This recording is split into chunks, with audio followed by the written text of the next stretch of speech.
As you can see, I'm on Windows 11 Pro Dev Edition, but I still have no access to Microsoft Copilot. Press the Windows key, type REG for the registry editor, and open it.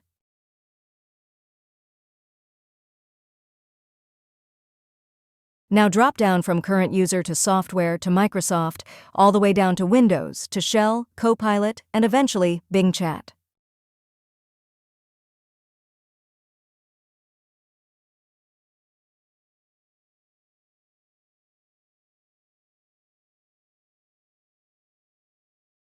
Double-click Is User Eligible and set its value data to 1.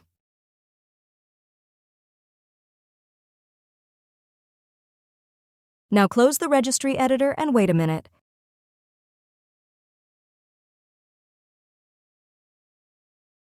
There you go. Have fun chatting and see you next time.